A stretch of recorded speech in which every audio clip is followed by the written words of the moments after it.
लेकिन व्यास जी का जन्म कैसे हुआ, माँ कौन थी, जरा पता तो बताइए महाराज कि आप उस माता व्यासस्य मेघद्याम विनम्राम सत्यवतीर यचा विवाहितां पुरा ज्ञाता राज्ञां संतुनुनाम यथा। व्यास जी की माता का तो विवाह हमने सुना कि राजा संतनु से हुआ, तो कैसे हुआ। और तस्य पुत्रा कथम व्यासम सती स्वभवने स्थिता, उनके व्यास कैसे पुत्र हुए, तो आप जरा उस चरित्र को सुनाइए।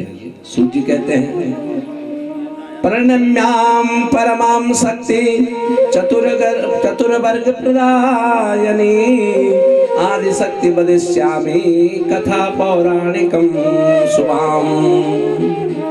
पुराणों की कथा मैं तुम्हें सुनाता हूँ, जिस कथा को सुनने से पिताजी की कथा सब सुनते हैं, माताजी के बारे में जरूर सुनना चाहिए। जब तक अपनी माँ के कष्टों को नहीं समझोगे तो तुम्हें कभी भी याद नहीं आएगा। हमारी माँ ने हमें पालने के लिए बहुत कष्ट किया।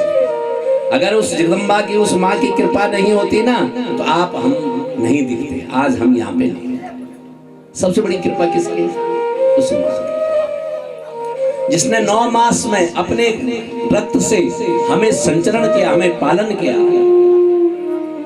बाहर तो पाला ही पाला, पर भीतर भी उस गर्भ में भी हमारी रक्षा की। हमारे लिए खट्टा नहीं खाया, मीठा नहीं खाया, ये नहीं खाया, वो नहीं खाया, कहीं कुछ ना हो जाए, कहीं कुछ ना हो जाए। चल चल के पग पग के धीरे से चली।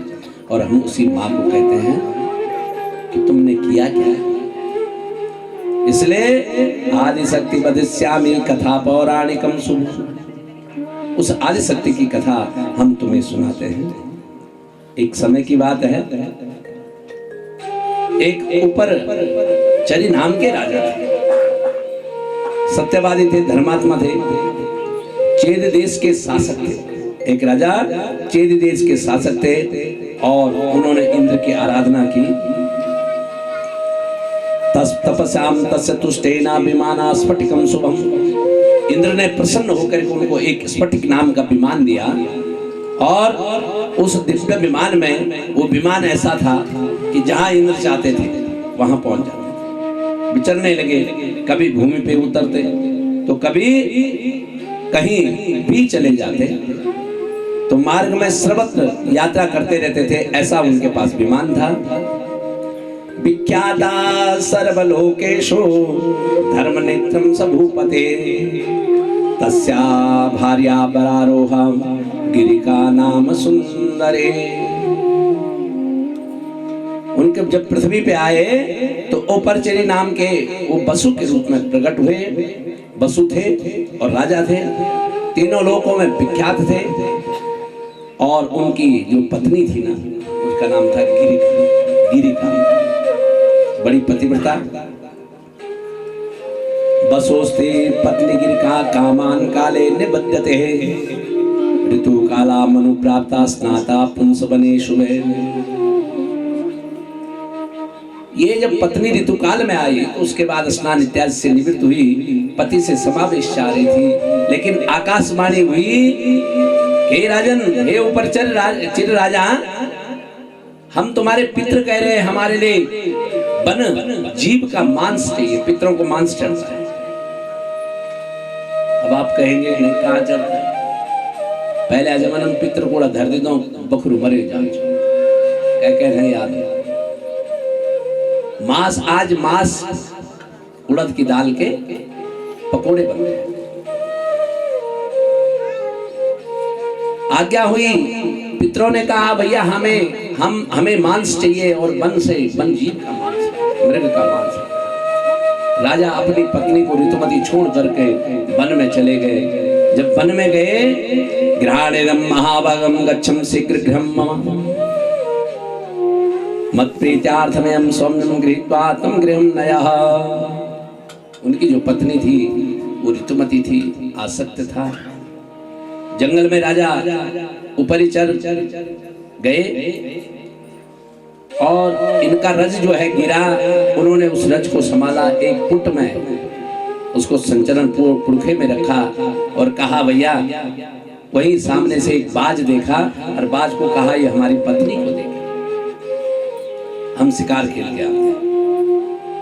बाज उस दोने को लेके जा रहा था, दूसरा बाज ने सोचा कि इसके मुख में कोई शिकार का टुकड़ा है और वो झपट पड़ा, और जब झपट पड़ा तो झपटने के बाद वो जो दोना था वो दोना गिरा, और गिरने के बाद वहां एक नदी थी, उस नदी में वो दोना गिरा। सूत जी कहते हैं इत्युक्ता प्रपदो पूर्णम सैन निर्पसत्तमः गृहीत्वा तु गगनं गतिर्वित्तम मानसः। जब वो दोना गिरा तो सूत जी ने कहा कि हे ऋषियों, उस दोने को वहां एक मछली का रूप रख करके एक अप्सरा भ्रमण कर रही थी। अब जब अप्सरा भ्रमण कर रही थी, उसका नाम था घृताक्षी। वहां एक ब्राह्मण देवता स्नान कर रहे थे, उसने मछली का रूप रखा, ब्राह्मण का पांव पकड़ लिया और ब्राह्मण जी का पांव पकड़ा। ब्राह्मण ने साफ देगा है दूसरा,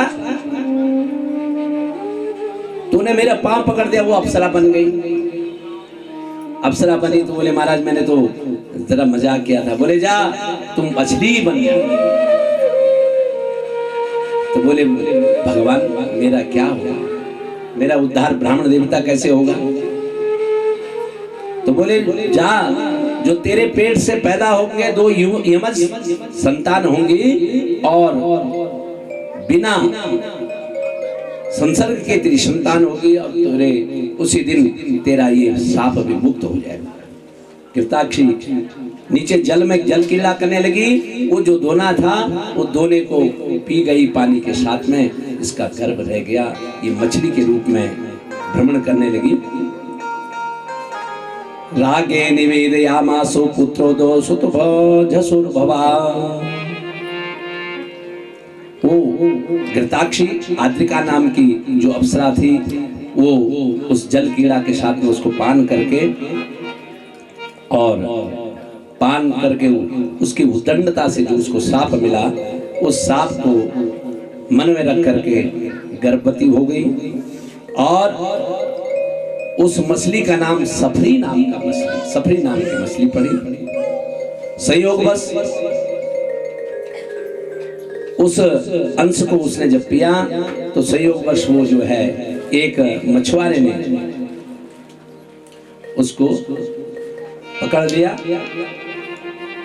और 10वें मास में जब मछुआरे ने उसको पकड़ा तो वो पकड़ के लाया, अपने जाल में फंसाया, और अपने जाल में फंसा करके अथा कालेन केताम मत्स्य जीवनम संप्राते दशमेर मासे बमन्ता मनोरमम।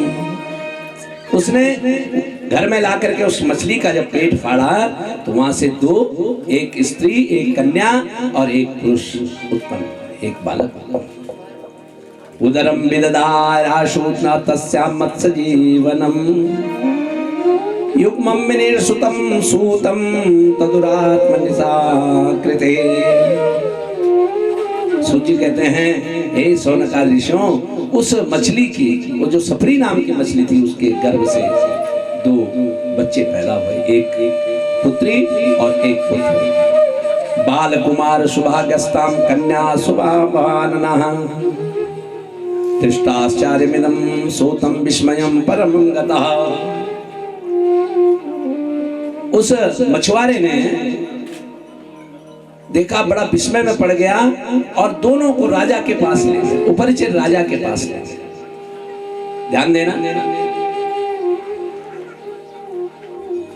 यही कथा जब आपने सुनी होगी, भगवान का पुत्र प्रद्युम्न हुआ था, तो संबरासुर नाम का दैत्य प्रद्युम्न को ले जाके बोले भैया कृष्ण अंश से संबरासुर तेरा वध हुआ। उसके भय से उसने उठाया उस बालक को, छोटे से बालक को, समुद्र में डाल दिया। समुद्र में एक मछली ने उसको निकल लिया। मछली मछुआरे ने पकड़ दी। अब मछली मछुआरे ने पकड़ दी तो मछुआरे ने मछली लाया और उस मछली को, बड़ी बड़ी मछली है, इसको राजा के उसमें दे दो, रसोई में। अब रसोई में जो रसोइया थी उसने उसका पेट फाड़ा और वहां सुंदर पुत्र पैदा हुआ। वही प्रद्युम्न संबरासुर का वध किया। बोलने का मतलब यह है कि जो व्यवस्था बनी हुई है उसका सहयोग बनता है। एक कथा आती है, विदुरपि मलिनो, कहते हैं महाराज लिखती यदि गिरीत्वा, हमारे भाग्य में जो लिखा हुआ है ना वो मिटने वाला, मार्जितुम पक्ष, जो भाग्य बना हुआ है, जो विधि बनी हुई है। एक बार ब्रह्मा विष्णु और रुद्र भगवान तीनों के तीनों बैठे हुए थे। अब बात तो और कुछ होती नहीं है।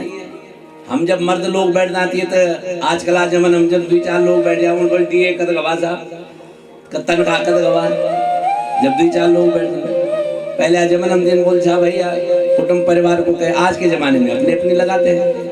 भगवान शंकर, भगवान विष्णु और भगवान ब्रह्मा जी बैठे हुए थे तो विष्णु ने कह दिया कि मैं तो सृष्टि को चलाता हूँ। ब्रह्मा जी ने कहा मैं विधि का विधान लिखता हूँ।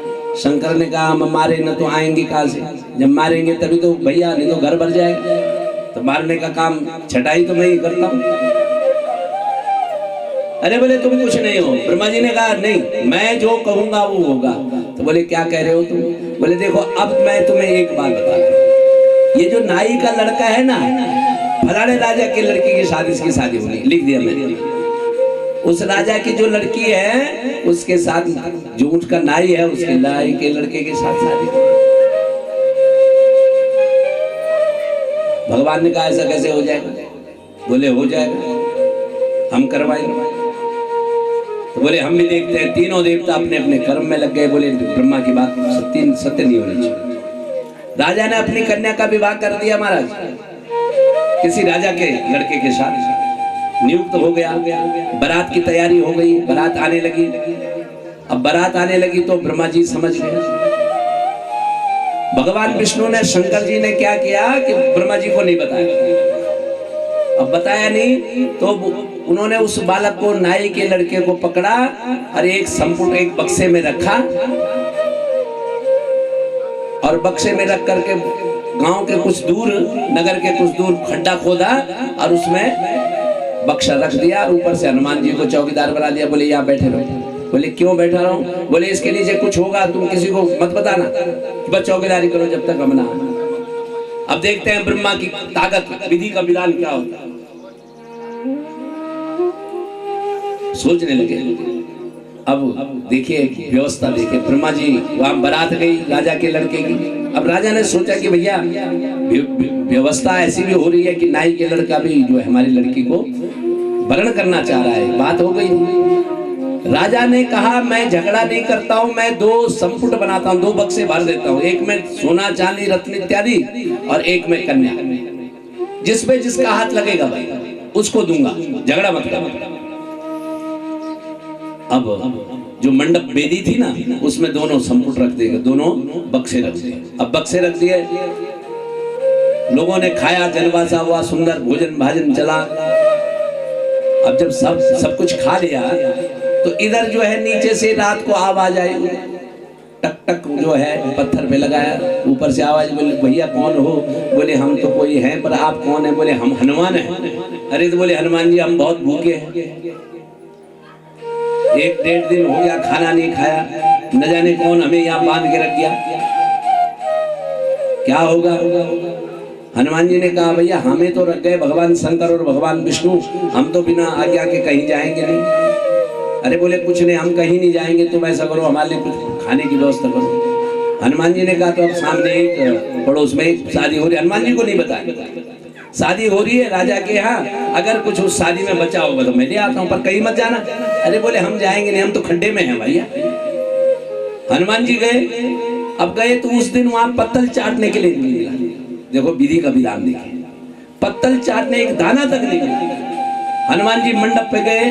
अब हनुमान ही ठहरा, जिसमें सोना चांदी था वो बक्सा जरा हल्का लगा, और जो भारी था कन्या जिसमें थी उसी को पकड़ा, उस बक्से को, और ले आए। उन्हें सीधे ला करके उस गड्ढे में दिया कि भैया सुनो, खा लो, अरे बच जाएगा तो मुझे भी दे देना। सहयोग देखिए। वही लग्न का समय आया, सुबह 4 बजे का समय आया जब विवाह का मुहूर्त था, और उसमें उन्होंने ताला तोड़ा, और तोड़ने के बाद जैसे उसका बक्से का ढक्कन खोला, संपुट का ढक्कन खोला, तो कन्या प्रकट हुई। अब इधर जो है सुबह रात्रि कोई लगन था, सब आए, उन्होंने कहा बस एक संपुट लापता है, पूछो इधर ढूंढो। सुबह तक ढूंढते रहे, कहीं मिला नहीं। किसी ने कहा सामने जाओ भाई कहीं है। अब ब्रह्मा जी भी आ गए, उन्होंने कहा कहाँ गए? ब्रह्मा जी विष्णु के पास है। बोले प्रभु तुमने तो कुछ गड़बड़ नहीं की। विष्णु और शंकर ब्रह्मा जी तीनों हनुमान जी के पास गए। बोले हनुमान तुम्हें बताओ कोई जाते हुए किसी को ले जाते हुए यहाँ बक्सा देखा? बोले नहीं महाराज कुछ नहीं देखा। अरे बोले गया कहाँ होगा? बोले महाराज एक बक्सा मैं लाया हूँ। तू क्यों लाया भाई? बोले ये जो बैठा हुआ था ना, इसने नीचे से कहा कि मुझे भूख लगी और मेरे से सहा नहीं गया, मैं गया वहाँ कुछ मिला नहीं, और मैं उसको उठा के लाया। भगवान शंकर और भगवान विष्णु अपनी बात में रुक गए। ब्रह्मा जी ने कहा हे ब्रह्मा, हे विष्णु, हे रुद्र, लिखति मपि ललाटि प्रोदितं कौशल। मैं जिसके ललाट पे जो लिख देता हूं वो व्यवस्था होता है। आज यही सफरी जो मछली थी, इस मछली के पेट से 2 एक पुत्र और एक पुत्री प्राप्त हुई, और उन्होंने राजा को दे दिया। किस राजा को? उपरिचित राजा को। जिनकी पत्नी गिरिका थी उनको दे दिया। अब जब दे दिया तो जिस राजा का वो रज था, उसी राजा के घर में वो दोनों चले। सहयोग देखिए। मछली ने जन्म दिया, मछली के पेट से हुए, लेकिन रज किसका था? राजा का। जंगल से वो रज गया था, बाज के चोंच से छूटा था। राजा ने पुत्र तो अपने पास रख दिया, उसका नाम मत्स्य रख दिया। उसने मत्स्य नाम से प्रसिद्ध हुआ, और मच्छी की गंध आती थी ना, इसलिए उसका नाम मत्स्य गंधा रख दिया, और उसको एक दास राज को दे दिया, केवट को दे दिया। ले भैया इसको ले जा, इस कन्या को तू ही पाल। उसने भी नाम राजोस धार्मिकम सत्य संग्रह, सत्य नाम के जो राजा थे, मत्स्य नाम के, वो तो सत्य राजा बने, लेकिन वसुपुत्र महातेजो पिता तुल्य पराक्रम, ये पुत्र पराक्रमी बने। और कालिका वसुनाम दत्ता तरसाम जल जीविना, वो जो कालिका नाम की कन्या थी उसको दे दिया, एक दासराज को, केवट को दे दिया। उन्होंने उसका नाम कालिका रख दिया, और कालिका जो है रमण करने लगी, बड़ी होने लगी। इधर उपरचित राजा, ये पूर्व जन्म में वसु थे, और इनकी कालिका नाम की जो कन्या थी वो मल्लाह को दे दी, और उसी से उसका नाम मत्स्योदरी पड़ा। मत्स्य उधर से जो पैदा हुई उसका नाम मत्स्योदरी पड़ा। इसलिए अद्रिका मुनिनाम सप्ता मत्स्य जाता वयत्सरः, आद्रिका नाम की जो अप्सरा थी ना, वो अप्सरा ब्राह्मण के मुनि के श्राप से मछली बनी, और जैसे ही ये 2 पुत्र उसके मछली के रूप से पेट से निकले, उसका श्राप मुक्त हो गया। मत्स्य गंधात् जाता किशोरी चात सुप्तमः, तस्य कार्याणि कुर्वाणि वासवी चात सुप्तमम्। जो मत्स्य गंधा थी वो इतनी किशोर अवस्था में जब आई, इतनी सुंदर थी कि उसको देख करके बड़े बड़े ऋषि तप जाते थे। लेकिन क्या था, उसमें मत्स्य की गंध आती थी, उसका नाम ही मत्स्य गंधा, मछलियां होना। प्रेमियों, सूर्य कहते हैं एकदा तीर्थ यात्रायाम ब्रजम पाराशरो मुनि, आज काम महातेजा कालिंद्यास्ततमोत्तमा। व्यास जी के बारे में पूछा था प्रश्न ऋषियों ने कि व्यास का जन्म कैसे। तो बोले भैया एक समय में पाराशर मुनि कालिंदी के तट पे यात्रा की तरफ गए थे। निषाद महाधर्मात्मा कुर्वन्ता भोजनं तदः प्रापस्या परम पारम कालिंद्या उडुपे नमः। केवट के पास गए कि मुझे इस कालिंदी से यमुना से पार कर। केवट ने कहा महाराज मैं जरा भोजन कर रहा हूँ, मुझे भोजन का समय हो गया, अब भोजन करके आता हूँ और आप तब तक बैठिए। बोले मुझे जाना है। दास सुता मनुर्वाक्यम कुर्माणो भोजनम तटे उवाचम ताम सुतार बालो मत्सन्ना मनोरमा। ऋषि ने कहा नहीं मुझे अभी जाना, जल्दी जाना, व्यवस्था करो। दासराज ने कहा कहीं ऋषि क्रोधी न हो जाएं, दंड न दे दें, श्राप न दे दें। अपनी कन्या उस मत्स्यगंधा को कहा कि बेटी तुम जाओ उडुपे नाम मुनि बाले परम ब्राह्मणय स्वचा गंत कामोस्त धर्मात्मा तपस्वयं शुचिस्मत है। अपनी कन्या को कहा कि देवी तुम जाओ और ऋषि को पार करवा दो, नाव चला के पार करा दो। उडुपे मुनिमासीनां सावानानि भामिनी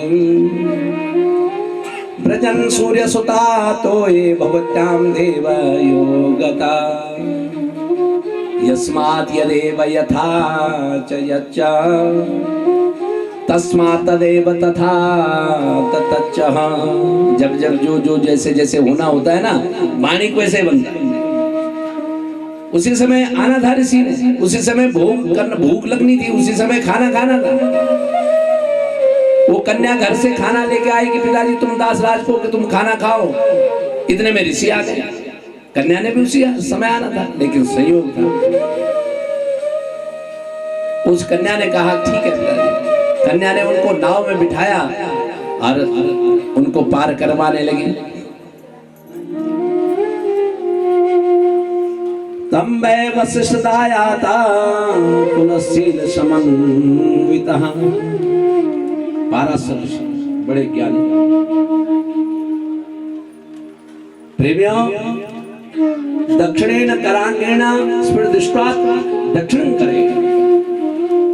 उस सुंदर बालिका को देख करके ऋषि के मन में काम जागृत हो गया और उसका हाथ पकड़ दिया, देना। तामवाचस्तापांगे स्त्री पूर्वमिदं वचः। उस सुंदरी कहने लगी हे ऋषिवर आप क्यों हमको छू रहे हैं, आप तो सिद्ध पुरुष हैं, हम तो एक दासराज की कन्या है, छोटी है, छोटी जात के हैं। आप उच्च कुल के हैं, दुर्लभम मानुषम जन्मम भुवि ब्राह्मण सत्य में। ध्यान देना, संसार में पहले जीवन ही दुर्लभ है, जीव बनना ही दुर्लभ है, और जीव बन भी गए तो मनुष्य बनना दुर्लभ है, और मनुष्य बन भी गए तो सब कुछ सुंदर होना दुर्लभ है, और सब कुछ सुंदर शरीर बन गया उसमें अच्छे कुल में जन्म लेना भी दुर्लभ है, और अच्छे कुल में जन्म ले लिया अच्छी संतान हो जाए वो दुर्लभ है, और उसके बाद आपके पास धन दौलत आ जाए और दुर्लभ है। ये सब दुर्लभ है। दुर्लभम मानुषम जन्मम भुवि ब्राह्मण सत्तम है। आप ब्राह्मण कुल में आपका जन्म हुआ है, तत्रापि दुर्लभे मन्ये ब्रह्मण्यत्व विशेषतः। वो कन्या कहने लगी कि आपका सबसे बड़ा तप है ब्रह्मत्व। हम लोग ब्राह्मण है ना, ऐसा है चटर पटर खाने हमारी भी हूँ कबर कबर हम भी बरती मजा सड़पड़ सड़पड़ हम भी कुछ खाए, लेकिन वो हम जरा रोड नहीं ये कचर बचर हमारे बस में, और अब आदत ही बन गई। हम बारातों में जाते हैं, शादियों में जाते हैं। मैं यहाँ से बॉम्बे तक, मैं विदेश तक 14-14 घंटे की फ्लाइट, 15-15 घंटे की फ्लाइट में भी कुछ नहीं। मैं जल पान जो पानी हो मिल गया, हो जहाँ से आप चाय मिल गई, आदत नहीं, अब आदत हो गई। खाने से अजीब लगता है भूखे रहने में। क्यों? मैं दिल्ली से घर पौड़ी पहुँचता हूँ तो या तो वहीं आता हूँ, बस रास्ते में पानी पी लूँ, या तो घर ही खा बिस्कुट रखे हुए थे। अपने शरीर की जब तक हम अपनी रक्षा नहीं करेंगे, हम दूसरे की रक्षा कैसे करेंगे? पहले अपने बंधन खोलने पड़ेंगे, तब जाके दूसरे के बंधन खोलने पड़ेंगे। मनुष्य बंधनों में बंधा हुआ है। हे ऋषिवर, आप जो है भ्रमत्व को नाश कर रहे हैं। कुलीनम सीरेन तथा सुतेन द्विजत्वमत्तम किल धर्म वित्तः अनार्य भावा कथमागतो शेर विप्रेन्न मापेक्ष मया गंधः मीन गंधः। हे ब्राह्मण देवता, हे ऋषि, तुम मेरे पे मीन गंध आ रही है, मछली की गंध आ रही है, आप मेरे से स्पर्श न करें। अरे आप अपने भ्रमत्व को क्यों नाश कर? इधर ये कह रही है, उधर ये भी डर रही है कहीं ऋषि साप न दे दे। मदीया शरीरे तुझे मोह, और आप धर्म को जानते हैं, इसलिए आप मुझे छोड़ दीजिए। अहो मंद पुत्र तुझोयम गृहीते जलिर्मग्न एवादमां मे गृहीत्वां मनुर्व्याकुलं पंचबाणार्ति विद्धं न कोपि हसक्तं प्रतिपहिकर्तुं। हे ऋषि, ये ठीक नहीं है, आप अच्छा नहीं करें। और देखो अभी दोपहर है, देखो कामासक्त होने के लिए काम भी जो है पर्दे में होना चाहिए, ऐसा कुछ। ऋषि ने क्या किया, अपने तब्बल से कोरा उत्पन्न कर और बरजोरी करके उस सुंदर मत्स्यगंधा से अपने रज को दे दिया और कहा, हे ऋषिवर, दुर्गंधाहं मुनि श्रेष्ठम कथम ताम नोपसंकटे। क्या तुम्हें मेरे शरीर की गंध नहीं लग रही? समान रूपमयो कामम संयोगास्तु सुभासवम।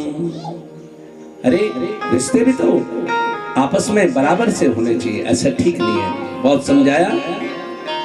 पशु धर्म न में प्रीति जनयत्वंति दारुणम। आप पशु धर्म को अपना रहे हैं, ये ठीक नहीं है। प्रतीक्षम मुनि श्रेष्ठा यावतवती यामिनी। ऋषि ने क्रोधातुर होकर के उसको झटका और उसको क्रोध के रूप में अपना रज उसको दे दिया। थरथर कांपने लगी। हे ऋषिवर, कन्याव्रतम न मेरे घंटार त्वया कुरु दुर्योत्तमा पुत्रश्चात् समं कामं भवेद अद्भुत वीर्यवान्।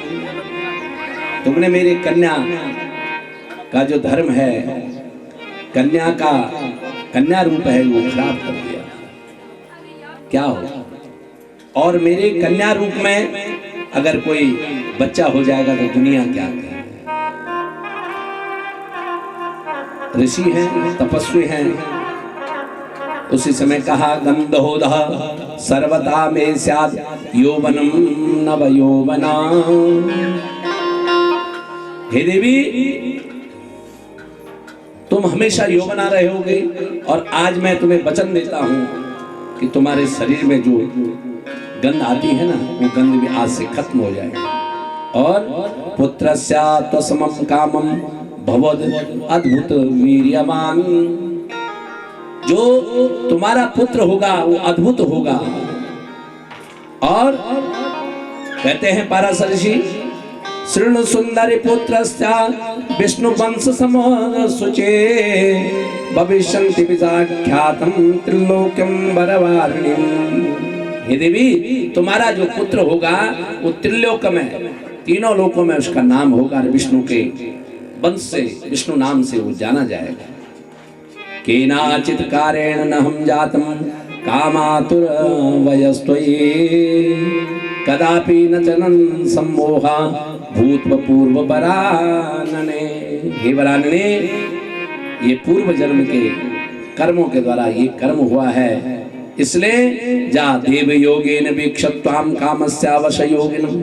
इसको देव योग समझना और तुम जाओ, ये पुत्र तुम्हारा बड़ा दिव्य होगा। धीरे धीरे वो गर्भ अवस्था में हुई, उसके स्तनों में दूध बढ़ने लगा। दृष्टाहम चाति दुर्गंधा ताम कथम मोह मामया।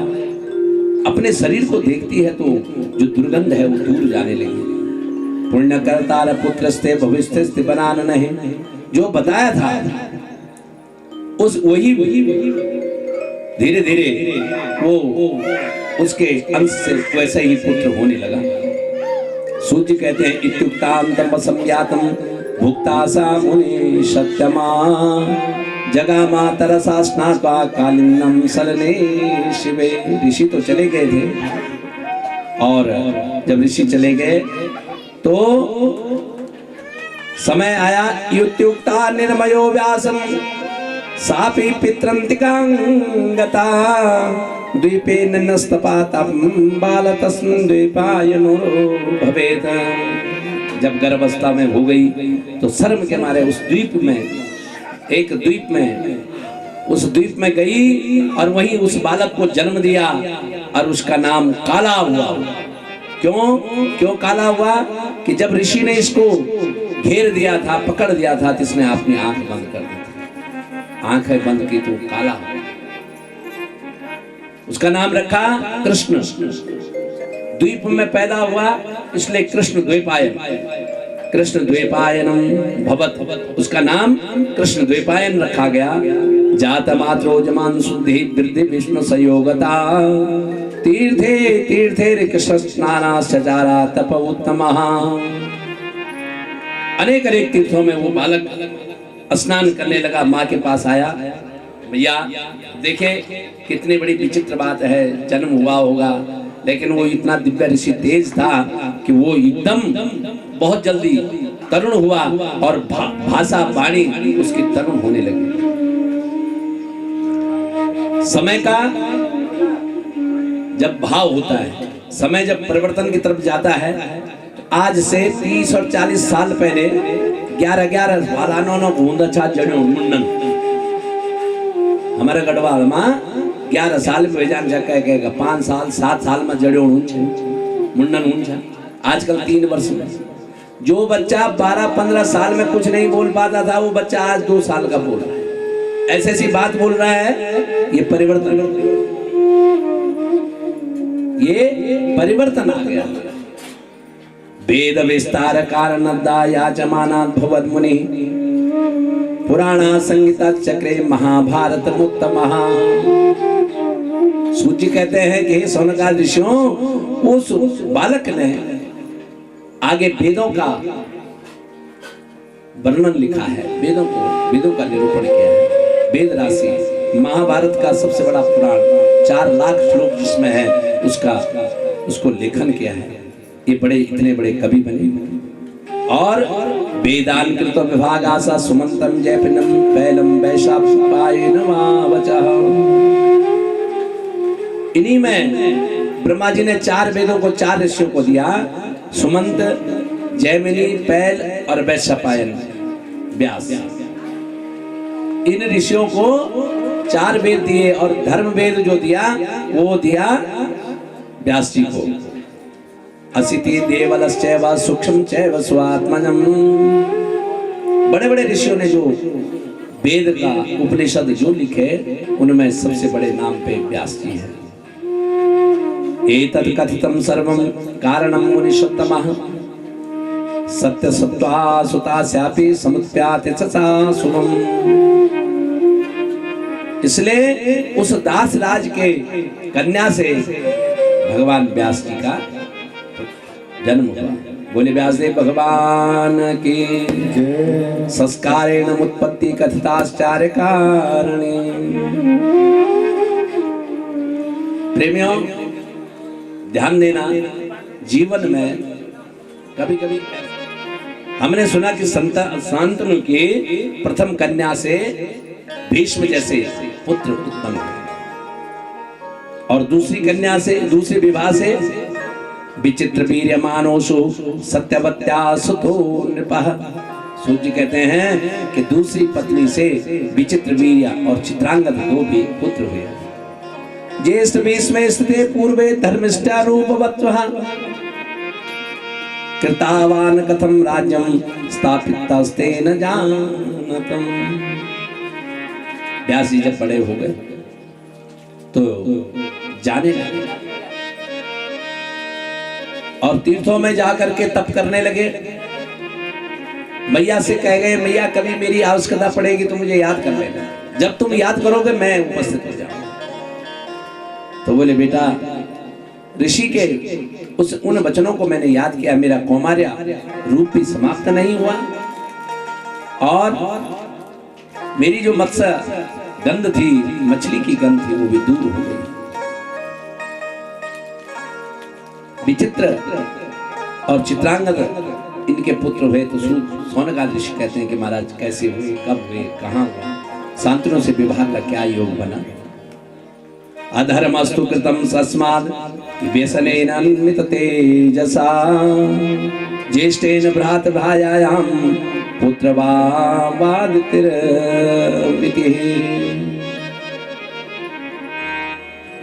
भगवान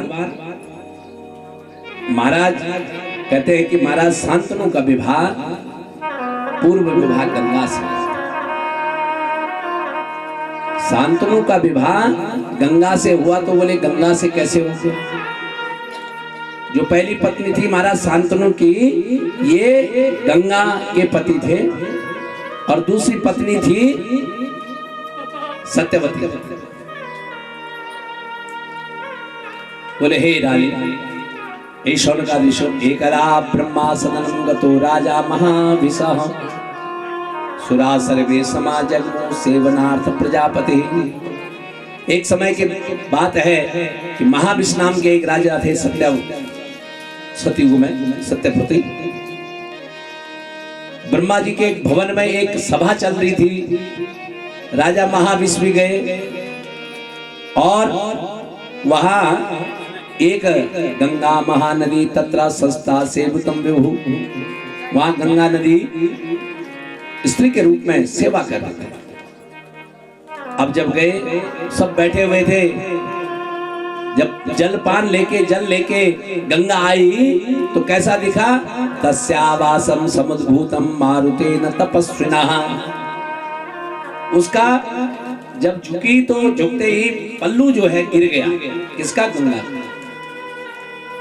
सब तो अब सभी ने अपने नजर तो नीचे कर दी, लेकिन महाविष्णु नाम का जो राजा था वो एक टक से देखने लगा, काम रूप में देखने लगा। और काम रूप में जब देखा तो सापितम प्रेम संयुक्तम निरुपम ज्ञानवतिर नदी तिष्ठा तो प्रेम संयुक्ता निर्लज्जो काम मोहिता। निर्लज्ज भाव से देखने लगा महाविष्णु राजा। तो ब्रह्मा चुकोपतौर पूर्णम ससापाच संविता मर्त्यलोका भूपालम जन्म प्राप्य पुनर्दिवम। ब्रह्मा जी ने श्राप दे दिया, जाओ तुम दुष्ट दोनों एक दूसरे को देख रहे हो, काम सत्य में इतनी पब्लिक बैठी हुई है, इतने लोग बैठे हुए हैं, तुमने निर्लज्ज होकर ये कार्य किया है, तो जाओ तुम्हें श्राप देते हैं। भूमंडल में जाओ, तुम गंगा के रूप में प्रकट होना, अब तुम इसके पति शांतनु बनना। ये महाविष्णु राजा अगले जन्म में शांतनु बने। मृतलोकम लोकेशु भूपालम जन्म प्राप्य पुनर्विदम। जाओ मृतलोक में। गंगा ने ब्रह्मा की बात को स्वीकार किया और यहाँ आए। समय बीता महाराज। इस मृतलोक में कौन सा ऐसा राजा होगा जो धर्मपरायण नहीं हुआ होगा? क्योंकि धर्मात्मा राजा का जन्म लेना ही यहाँ सौभाग्य की बात है। ऐसा विचार कर ये पूर्व वंश में आए और राजा प्रतीप को पिता बनाया। राजा प्रतीप को, इनके पिताजी शांतनु के पिताजी थे प्रतीप राजा, उनको पिता बनाया और दृढ़ निश्चय करके यहाँ आ गए। अपनी सभी कर्मों में रहे, अपनी स्त्री के साथ में, गंगा के साथ में। एक दिन भ्रमण करते हुए गंगा के तट पे गए तो गंगा स्त्री रूप में प्रकट होकर विचरण कर उस गंगा को बहुत सुंदर देखकर आसक्ति हो गई। और आसक्ति हुई, गंगा तो पहचान गई, लेकिन राजा शांतनु नहीं पहचाने। गंगा से कहा कि ऐ देवी, हम अभी अविवाहित हैं, आप हमसे विवाह करेंगे? आप बहुत सुंदर लग रही हैं। बोले हाँ, हम लोग की ब्रह्मा की पुत्री हैं। तो बोले क्या विचरण कर रहे हो? बोले खाली था, मैं विचरण कर रही हूँ इस प्रवाह क्षेत्र में। तो बोले देवी क्या हमें आपका संबंध मिलेगा? गंगा ने कहा हम संबंध तो कर लेंगे आपसे, लेकिन शर्त एक है। गंगा तो पहचान नहीं थी। शर्त एक है। क्या शर्त है? कि मेरे जितने भी पुत्र होंगे मैं अपने पुत्रों को अपने पास रखूंगी, तुम्हारे को नहीं। और जिस दिन तुमने मुझसे पुत्र मांग लिया उस दिन मैं तुम्हें छोड़ के भाग चली जाऊंगी। कहते हैं जवानी दीवानी होती है ये शब्द, और कहते हैं कि जब समय आता है तो जवानी में कोई समझता नहीं। राजा ने कहा कोई बात नहीं, संतान जब होगी तब होगी। अरे इतनी सुंदर पत्नी मिल रही है। ले आए राजा, गंगा से विवाह हुआ राजा का, और राजा के 7 पुत्र हुए। संतनु महाराज जी के गंगा से 7 पुत्र हुए। और जब 7 पुत्र हुए तो तस्वा सुंदरी प्राहम मृतलोकस्तम सखी। उन 7 पुत्रों को रोज गंगा जैसे होते हैं अपने आप ले जाती है, अपने में समा देती है। समय बीता, 7 पुत्र हुए होंगे तो ऐसा तो नहीं कि 1 साल में हुए होंगे। वो 7 पुत्र 14 वर्ष, 15 वर्ष, 20 वर्ष पीछे।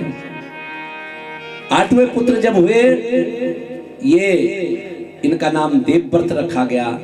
इनको भी गंगा अपने आप में ले जा रही थी। इतने में आज ना हम परस्त्रिया काम क्षीणम बरवारणिम। ऐ दुष्टा, तूने मेरे सारे पुत्र, देखिए समय कैसा बदलता है। आज भी वही समय है, अगर बोलना है तो नब्बी न बोले रहे हम नहीं चल अरे बोली जब पहल पहल पियो हूं ना, आहा खोटा दबा चाक में गोल दबा। साल 6 महीना 2 साल बाद परिवर्तन है। 6 साल में 1 आध बाल बच्चा होगी और परिवर्तन है। एक दिन तुम तखम चाह धरी पी लिया, धीरे धीरे प्रेम बच्चों में बढ़ता है। पति आधा से आधा हो जाता। इस समय का प्रभाव हमें भी जब मैं हम गौर ना तो साहब गौर दिन आहा भुजी की 2 कटोरी सुंदर क्या ख्याल था क्या है, दाल भी बन गए। और अगर 4 दिन घर में रह जाना तो चौथा दिन नौबती नहीं जान की सवेरे भुज में कह दे लिया। ये हाल है सबका। ये हमारा भी है, तुम्हारा भी हाल होगा महाराज, होगा जरूर होगा। ये झूठी बात है, सत्य बात है। हाँ कोई इन हो कि जो रोज 4 किस्में सब्जी बनो हो तो अच्छी बात है। ये समय है, वो समय आया। राजा संतनु ने कहा ऐ दुष्टा, पहले तो क्या कहे ऐ सुंदरी, और आज कह रहे हैं ऐ दुष्टा, तूने मेरे सारे पुत्रों को समाप्त कर दिया और इस पुत्र को भी ले जा रही है। गंगा ने कहा वचन क्या हुआ था? तुम्हें कहा था कि भैया मेरे पुत्र, मैं अपने पुत्रों को अपने आप में ले जाऊंगा, तो मैं तुम्हें कैसे पुत्र के समय के अनुसार, पुत्र की आशा से राजा संतनु ने कहा देवी तुम जाओ, लेकिन ए दुष्टा तुम जाओ, लेकिन हमारे पुत्र को हमारे पास छोड़ो। ये 8वें पुत्र जो भीष्म हुए इनको छोड़ दिया। इनका नाम रखा देवव्रत। ये देवव्रत रखे। प्रेमियों, देवव्रत बड़े ज्ञानी हैं। और भीष्म, आपने महाभारत देखा होगा तो भीष्म उनका नाम तब पड़ा जब उन्होंने बहुत बड़ी भीष्म वचन दिया, भीष्म प्रण किया, तब उनका नाम भीष्म पड़ा। प्रेमियों, महाराज संतनु ने गंगा को भेजा और गंगा को भेज करके आज भीष्म को पालन करने लगे, देवव्रत का पालन करने लगे। लेकिन घर तो घरवाली का होता है महाराज। कुछ भी है संसार में, दो चीजें, दूसरे का धन और अपनी बुद्धि। दूसरे का धन और अपनी बुद्धि सबसे ज्यादा लगती है। दूसरे की लक्ष्मी और दूसरे का मकान, ये भी ज्यादा लगता है। दूसरे की पत्नी बहुत अच्छी, समय क्या चले, अगर कह दिन बोले कि हाँ फलन बोले वो कितना अच्छी खाणो बड़ा के स्वाद नु कात पर है जो छंदमंत वो नौलाइन बोल दिन की जेल आऊंगा डर। ये कड़वा है महाराज, ये कड़वा है। हम स्त्री का स्वभाव है उसके आगे किसी का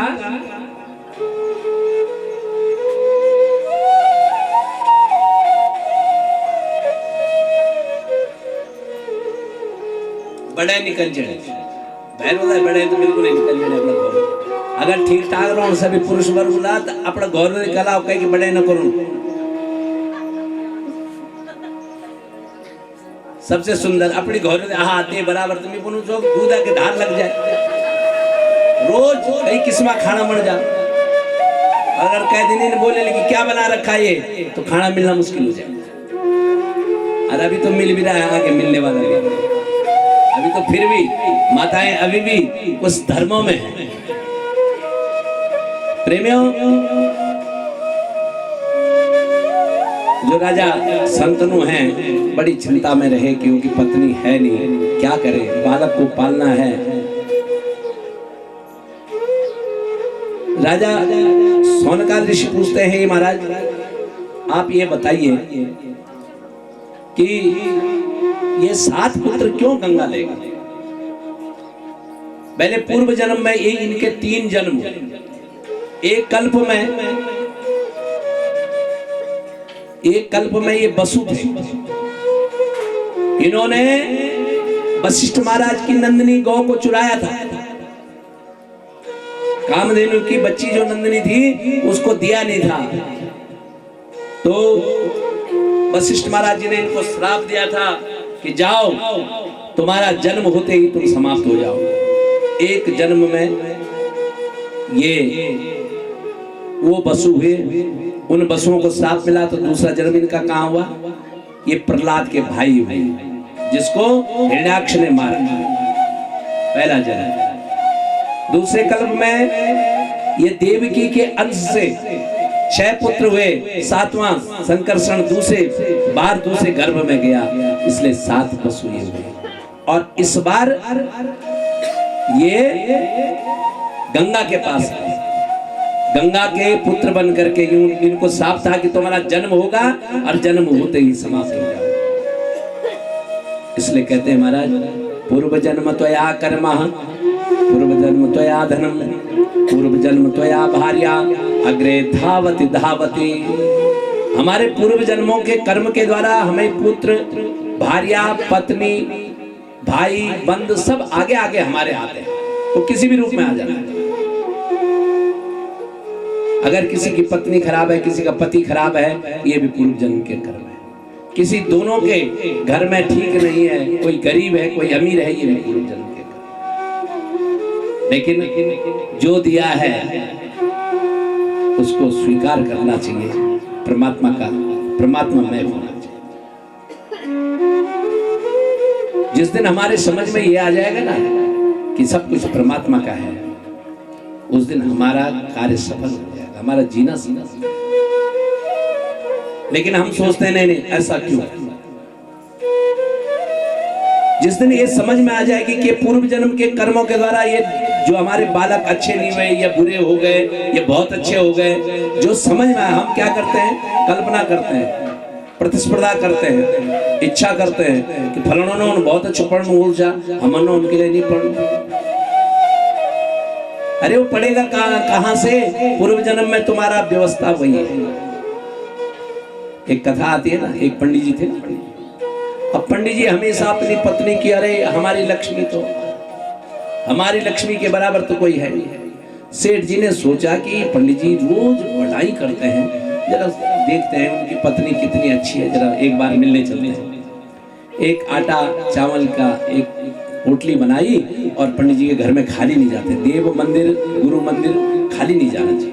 तो आप लोग भी तो कोई केला ला रहा है, कोई आटा लाता है, कोई चावल लाता है, ऐसे तो जाते, फूल तो लाते ही। अब जजमान जी चले गए, सेठ जी। अब सेठ जी गए पंडित जी के घर में, पंडित जी ने स्वागत किया, आइए सेठ जी बैठिए।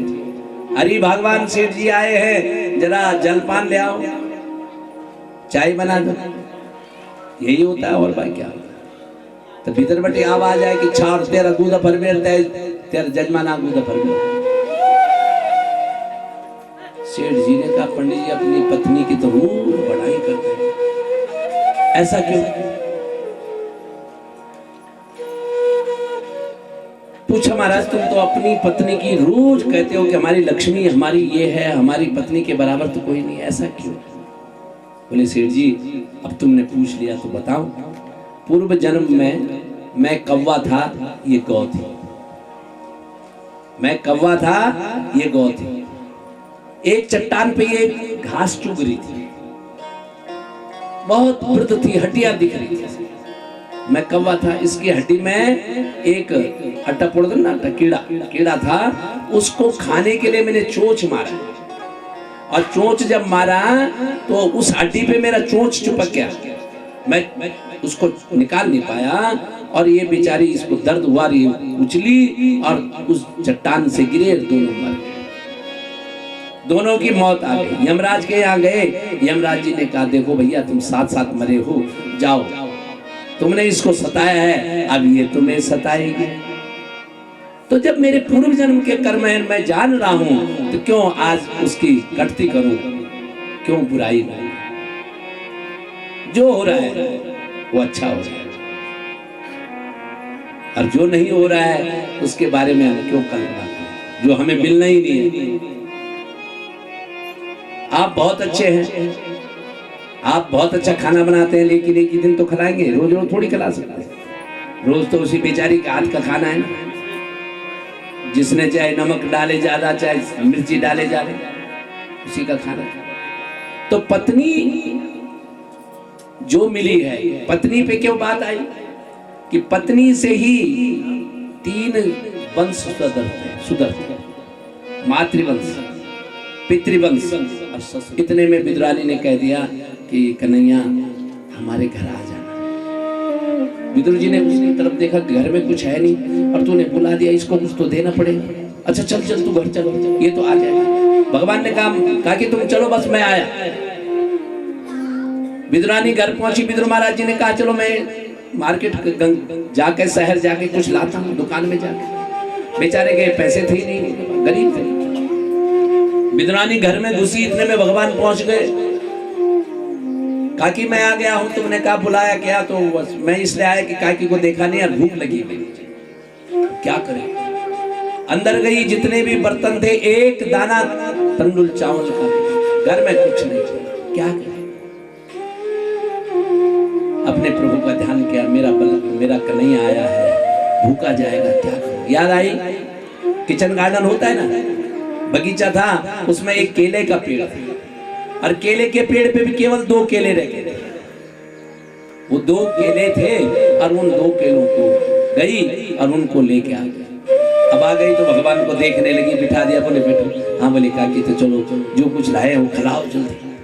अब बेचारी इतना प्रेम विभोर हो गई कि उन केलों के छिलकों को छिलती है, और केला अपने आप खाते, और छिलके भगवान ने हाथ पकड़ रखा है और छिलके खा रहे। इसलिए कहते हैं केले को पूरा नहीं छिलना चाहिए। कई लोग नहीं छिल, पूरा छिलका वगैरह निकालेगा तब क्या खाना लगा। इनको केले को छिलके में रख करके ही खाना चाहिए, धीरे धीरे करके छिलो और तब। भगवान खा रहे हैं छिलके, और मैया खा रही है, काकी खा रही है केला। इतने में विदुर जी आ गए। विदुर जी ने जब दोनों का वो देखा, जोर से चिल्लाया, अरे विदुरानी क्या कर रहे हो? तब होश आई, हाँ क्या हो? बोले छिलके भगवान को, उस कन्हैया को खिला रही और केला अपने आप खाए। तब ज्ञान आया, भगवान ने हाथ पकड़ दिया, बोले काकी इसी के लिए तो आया हूं। ये प्रेम थोड़ी मिलेगा। दुर्योधन के यहाँ ये प्रेम नहीं मिलेगा जो काकी तुम्हारे हाथ से बना। प्रेमियों, किसी गरीब के यहाँ, किसी प्रेमी के यहाँ जिम के देखो, वो सोचता मैं क्या क्या करता, मेरे पास काश ये होता। और अमीर तो हिसाब से लगाता है, उन्होंने कहा ये भी बना दो, ये भी बना दो, बना हुआ बहुत रहता है लेकिन कुछ। इसलिए भगवान कहते हैं मैं श्रद्धा का हूं। अमीर का मतलब ये नहीं है पैसा, अमीर का मतलब है जिसकी श्रद्धा नहीं है। गरीब वो है, गरीब कोई नहीं है। गरीब वो है जिसके हृदय में भगवान को मिलने की गरीब निवास। तुम हो गरीब निवास हनुमान, जिसके हृदय में बिल्कुल दीनता है, सरलता है, ऐसा कोई। आज पत्नी वियोग में भटक रहे हैं। एक दिन उस यमुना की तरफ गए राजा शंतनु, और जब गए तो वहां देखी वो सुंदर वो कालिका नाम की सत्यवती, और जब सत्यवती को देखा तो उसमें मुग्ध हो गए। मुग्ध हो गए, कहने लगे ऐ देवी हमसे विवाह करो। उस देवी ने कहा हम तुमसे विवाह करेंगे, लेकिन हमारे जो दासराज पिता हैं उनसे बात करो। दासराज के पास गए, हेवर के पास, धुनार के पास गए, हे दासराज ये कन्या हमें दे। दासराज ने कहा महाराज कन्या कैसे दे दे, एक तो हम धुनार हेवर, आप राजा, पहली बात तो ये है। दूसरी बात ये है कि हम तुम्हें दासी बनाने थोड़ी कन्या देंगे, हम तो पत्नी बनाने देंगे। बोले हमारी पत्नी नहीं है। बोले पत्नी नहीं है लेकिन तुम तो हमारी कन्या को नहीं समझो। तो बोले महाराज कैसे दोगे? बोले हम एक शर्त पे दे सकते। बोले क्या शर्त है? शर्त ये है इस कन्या से जो पुत्र होगा वही राज्य का उत्तराधिकारी बनेगा, राजा बनेगा। अब शांतनु ने सोचा कि मेरा तो बड़ा पुत्र घर में बैठा हुआ है, बड़ा है, भीष्म बड़ा है, देवव्रत है, मैं कैसे कह सकता हूं। चले गए, नहीं बनी बात। घर में गए, कुछ दिन तक बिल्कुल शोक में पड़े। जब शोक में पड़े रहे तो पिता से पूछने लगे, भीष्म महाराज, देवव्रत, पिताजी क्या बात है,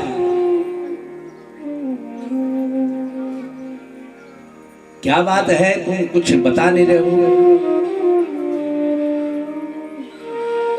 कहते हैं नस्मि स्वतंत्र त्वमेव कामम दाता पिता मेर्थव मातमासु। हे पिताजी क्या बात हो गई? मनोर्भवस्त्वां नृपकिन्दुनोति यथा पुनर्माम नवयो वनांचः धुनोति तत्रापि रक्षणानां धृतिं कुलाचार पराशु। हमारे कुल में पिताश्री ऐसा कुछ नहीं हुआ कि जो आपको शोक कर रहे हैं। क्यों शोक? शांतनु ने कह दिया, बेटा हे पुत्र, हे भीष्म, हे देवव्रत, मैं चाह रहा था एक कन्या मिली थी, बात कर रहा था, लेकिन वहां तो उन्होंने कह दिया कि इस कन्या से जो पुत्र होगा वही राज्य का उत्तराधिकारी। बोले पिताजी ये कौन सी बड़ी बात है, उसी को राजा बना देंगे, हमें राज से क्या लेना? अरे राजकाज तो क्षणिक है कि नहीं? आज आज्ञा दे महाराज यथार्थामिव चाचमः। हे पिता मुझे आज्ञा दो, मैं जाता हूं। धर्म पत्नी करिष्यामि सुतो मेताम तवानगः त्वयार्चेदीयते मह्यं सत्यमेव वचः। भीष्म चले गए, देवव्रत गए और अपने पिता के लिए, ऐसा कौन पुत्र होगा जो पिता के लिए विवाह करके लाए? एक वही पुत्र थे जो भीष्म थे, अपने पिताजी के लिए विवाह करते। दासराज ने कहा क्या चाहिए? बोले हम अपनी जो कन्या है ना, हमारे पिता के लिए, उनकी पत्नी और हमारी माता को दे। कन्या रत्न मदीयश्च चेदत्तं प्रार्थयसे नृपे, दातत्वं प्रदस्यामि न त्वदयं कदाचन। मैं कभी भी नहीं दे सकता, उसको दे नहीं सकता, लेकिन मैं दूंगा एक शर्त पे। तस्या पुत्र महाराजा त्वदन्ये पृथ्वीपते, सर्वथां चाभिषक्तुभ्यो नायं पुत्रे सद्वेतितः। हे देवव्रत, मैं अपनी कन्या दे दूंगा, लेकिन शर्त ये की है, इससे जो पुत्र प्राप्त होगा उसी पुत्र से पृथ्वी का पति बनेगा, राजा बनेगा। देवव्रत ने कहा कि सुनो, चिंतातुरं तमं दृष्टा पुत्रो देवव्रत दृष्टा, गता ता पृच्छन् महीपाला तन् संतोषकारणम्। पिता की चिंता को तो दूर करने के लिए मैं आया हूं, बताइए किम तेन जातेन सुतेन राजन,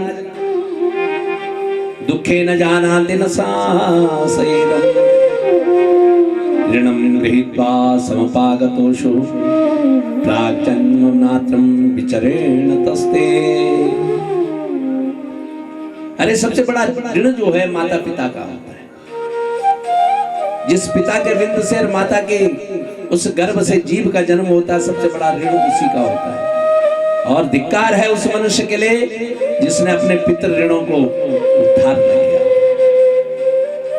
कहते हैं माता तो दुश्मन और पिता दुश्मन तब होते हैं, माता शत्रु पिता वैरी एन बालो न पाठिता। जो अपने बच्चे को ठीक नहीं पढ़ाते हैं वो माता पिता शत्रु है। और जो अपने बच्चों को अच्छी शिक्षा, अच्छे संस्कार देते हैं और वो बच्चे अच्छा नाम कमाते हैं, उन बच्चों को अपने माता पिता के ऋण को ऋण कर देना चाहिए। इसलिए प्रेमियों, विमोच्य राजन रघुनंदनोपे तथा ज्ञया दाशरथेस्तु रामः, वनं गतो लक्ष्मण जानकीभ्यां सहेव शैलं किल चित्रकूटम्। अरे आपको पता नहीं है,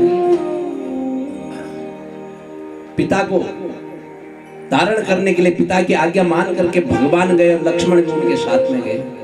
यह है पुत्र की परिभाषा, यह है पुत्र। आप मुझे कहिए क्या करना है।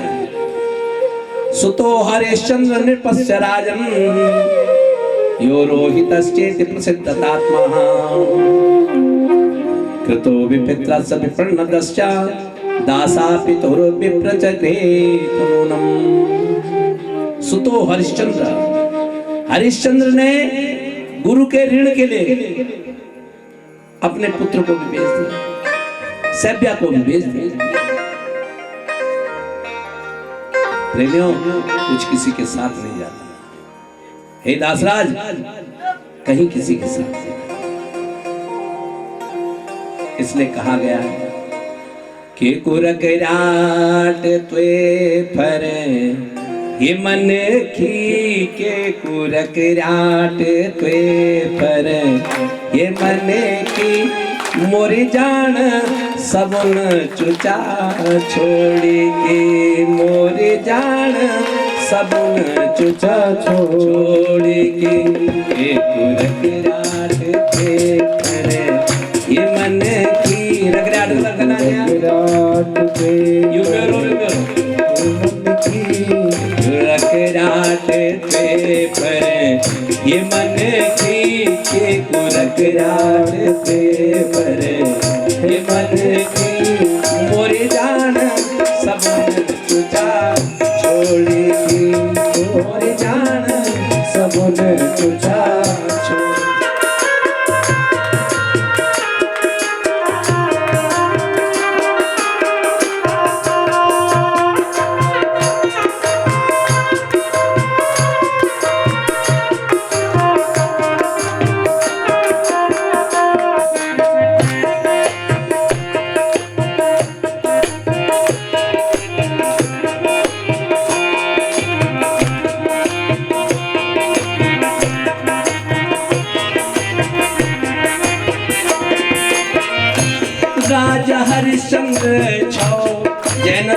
का खातिर कैरी पुत्र बलिदान बन गया अब घाटान।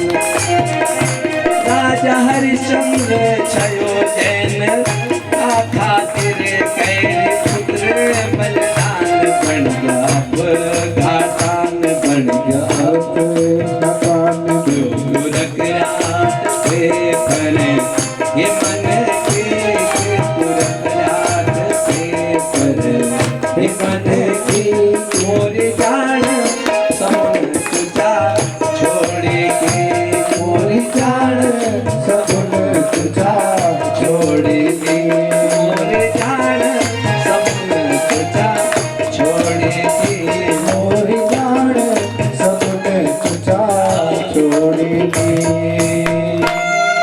तो क्यों करेंगे? आज हरिश्चंद्र की बात आई, कहने लगे महाराज राजा हरिश्चंद्र भी थे जिन्होंने सत्य के खातिर धर्म के खातिर गुरु ऋण का ऋण करने के लिए अपने पुत्र का बलिदान कर दिया। अपने सुनी रोहित नाम के पुत्र का बलिदान, सभ्या जैसी पत्नी को बेच दिया, और वो भी किसके? धुनार के पास, कालू के पास। तो ये कब? जब ऐसा धर्म, मैं वो धर्म प्रतापी हूं, मेरे वो वंश में, मैं उस वंश कुरु वंश का हूं। आप बोलिए क्या करें?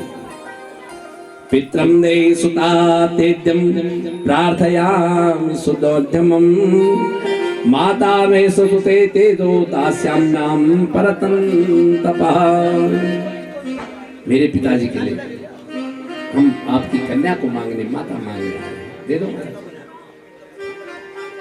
दासराज कहते हैं तम ग्रहाण महाभाग पत्नी कुरु नृपात्मजः पुत्रोस्या न भवेत् भाजम व्रतमाने परते भवे। चलो ठीक है, तुम तो नहीं बनोगे राजा, लेकिन तुम्हारी पत्नी होगी, उसका पुत्र होगा, वो बनेगा, तो क्या होगा? गांगे कहते हैं महाराज मम दासे राजन नैवं नैव करोम्यहम् पुत्रोस्या सर्वथा राजं करिष्यामि न संशयः। मैं प्रण करता हूं तुम